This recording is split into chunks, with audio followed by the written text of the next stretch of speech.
let's start with this. All right. So you write a letter. You're an Army veteran, 6.5 years. You write a letter to ArmyTimes.com.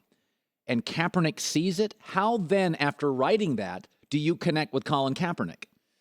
Yeah, I mean, they asked me to write an opinion piece, and my thoughts on the whole thing were everybody's pushing their opinions right now. Everyone's got an opinion about this, and you know why they're right and everyone else is wrong, and it's just not getting anywhere with it. So I asked if it'd be all right if I just wrote a letter. Now, did you ask the Army, the NFL? Who did you ask? Army Times. So you just asked the Army Times? I'm a former college football player. They reached out and wanted me to write an op-ed. Okay. And I just was like, I'll do an interview, but I don't really want to do that because I just don't. It's not going to help anything if I just tell him why he's being a prick or whatever. Right. It's not going to get us anywhere. And so I said I'd rather speak as if I had him in the room for 5 minutes. And just was, having a conversation with him. And the more I thought about it, the more I was like, I want to try to understand where he's coming from, at least somewhat, because I haven't walked around in his shoes, but he hasn't walked around in my boots. You know what I mean? So we have that different perspective. So I sort of wrote it from that mindset. And for whatever reason, it just sort of took off, and he got a hold of it. So he got a hold of it. And did he contacted you? Yeah, he contacted me. He said, he was inspired by it, and he just was wanting to sit down with me, just have a discussion and kind of further this thing along. So you fly to San Diego, I guess. Yeah, I took an Uber. What? I took an Uber. From where? From L.A. Oh, so you were in L.A., you took an Uber to San Diego, and you met with him before the game. Yeah. We met in the lobby of the team hotel in downtown San Diego. We're sitting right in front of those big bay windows facing out. And you've never met him before? Never met him before.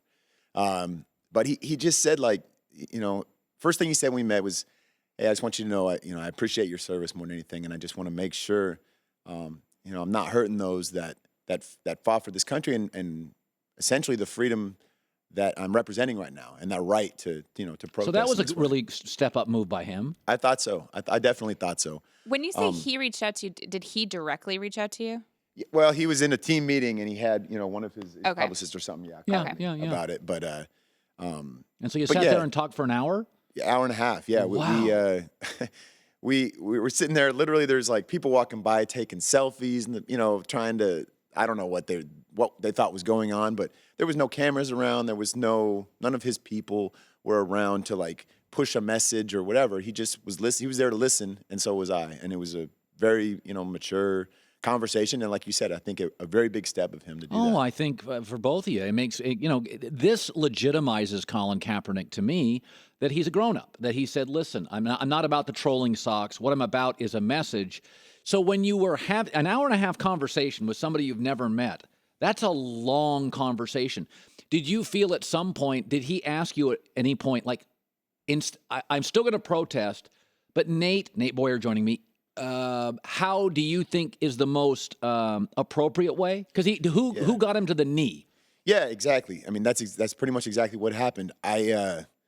We talked about veterans issues. We talked about all kinds of things, and then we kind of got to where we're at today. It was Military Appreciation Night in San Diego, an already big military town. And I told him, I said, it's Military Appreciation Night at the game. There's gonna be a lot of vets in the stands, and he's like, honestly, I didn't realize it was that. And I said, yeah. And I said, I mean, besides that, the way that a lot of veterans are seeing this kind of isolating yourself, sitting back on the bench, maybe there's another way you can show that, And I suggested first that he stand. I mean, I want him to stand. You know what I mean? Right. I do. I suggested he stand maybe with his head bowed or something like that. And then we sort of came to a middle ground and decided, especially being alongside his teammates, I thought that was very important. Yes. That's more unified. Sure. And I said, taking a knee, honestly, it's a sign of respect. I mean, people take a knee to pray. We called it Tebowing a few years ago. Yeah, and now right. And now it's different. Now it's Kaepernicking, I guess. I don't know. But and then also soldiers. I mean, veterans, military personnel, whatever. On a patrol, when we do a security halt, we take a knee and pull security, or standing in front of maybe a fallen brother's grave, we would take a knee as a sign of respect. So I saw that image as something that was, while still getting his point across, definitely, much more respectful, and I think a lot of people would agree with that. No, and I think what happened, Nate Boyer is joining us, who's a remarkable story himself. He's a U.S. Army Green Beret, a guy that's no bigger than my UPS guy that drops off a package, but you put on weight, made yourself, you walked on. You'd never played formal football. You're a remarkable story. You'd never played formal football, and you walk onto the University of Texas, and they probably think, who's this little guy? Not little by my standards, but by Texas football standards. Right. And within a year, you were like A year and a half. Year and a half, you were the team's long snapper. Right. That's unbelievable. And then, again, you don't play organized football. You go to Texas, long snapper. Then eventually you land for the Seahawks. Right. Yeah. I mean, I had a lot of people help me along the way. I'm not gonna lie, but yeah. I mean, I just outworked everybody in my mind, at least at that job. You know, I treated it as if it was my next mission, and it was my supreme focus of finding a way to make it happen, finding a way on the field. I didn't even know what a long snapper was. When I walked on the team, I was like, I just figured the center did that. You know, why would they have a different guy that does that? You know, Nate Boyer joining us. You had multiple tours in Iraq and Afghanistan, and later accepted into the Green Berets. Among your brethren, among your veterans that you are, part of your community, what now this morning do you believe is the takeaway on Kaepernick? Well, there's still a very mixed feelings about this whole thing. But when we were sitting down, something that was very important was I wanted him to know this, not just my opinion, that there's a lot of different opinions out there. And I showed him a text actually from a friend of mine who's in the Special Forces. He's still currently serving, and he lost one of his brethren very recently. And so he sent me this text, and I showed it to Colin right when we sat down, because this was minutes before the meeting. And it said, "Hey, Nate, I just wanted to let you know, at first I was with you on this Kaepernick thing, but now after standing, beside the airplane that came in and landed, and seeing a coffin, with an American flag draped over it, and watching Staff Sergeant Thompson's wife and seeing how it affected her, my heart's filled with rage again, and I don't know what to do about that." Yeah.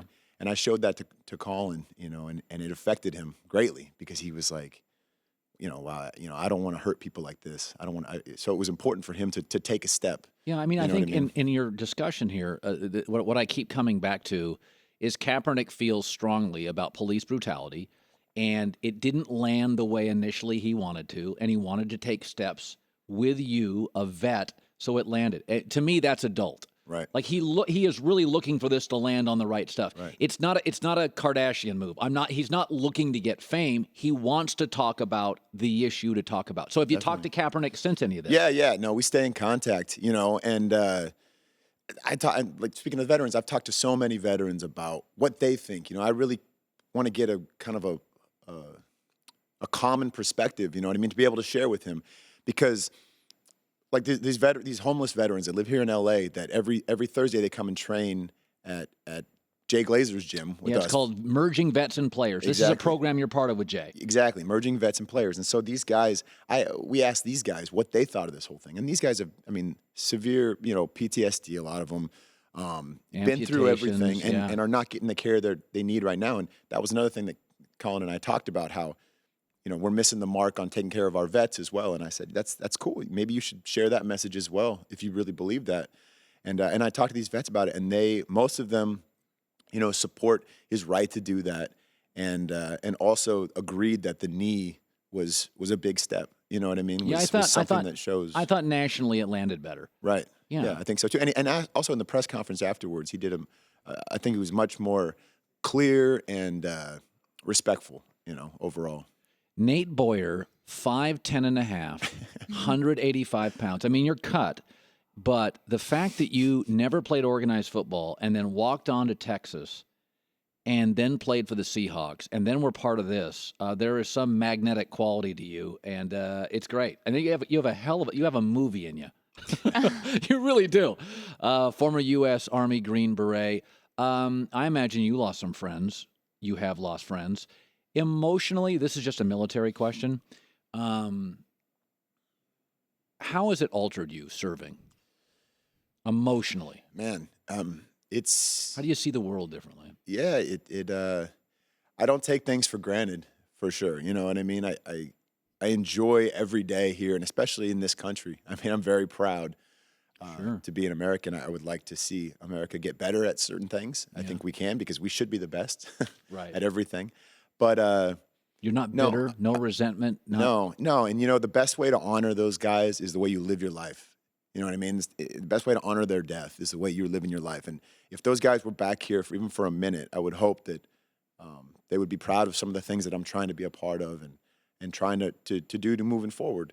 And that's all that matters. They wouldn't want us, you know, sitting around and being depressed about losing them and feeling that survivor's guilt, you know. And that's a lot of the stuff with MVP that we're kind of pushing that message, you know, with these guys, because so many of these guys that are struggling right now with the transition coming home is just that, you know, it's that survivor's guilt or feeling like they could have done something more when they already gave If so somebody's much. listening, how do they get a hold of MVP, which is merging vets and players? How would they get a hold of it? The easiest way is going vetsandplayers.org. Okay. Yep, vetsandplayers.org. And what's been really cool about bringing in the athletes and the sporting side of things, and I would love, Kaepernick and I talked about this, and I would love to have him, you know, be a part of this as well, is there's so many athletes out there that when they get done, that transition, they have Brutal. problems too. You know, it's tough. They lose their identity. Yep. And we've been able to bring a lot of those guys back and train alongside these vets, and then we sit around and just share, you know, kind of have a fireside chat. And it's so powerful to see that, and that connection, that mutual respect between the athletes and the veterans. It's I don't know. I think we were onto something here, and I'm very proud to be a part of it. Nate Boyer, we're proud to have you on the show, bud. Thank you very much, Colin. In Los Angeles, The Herd.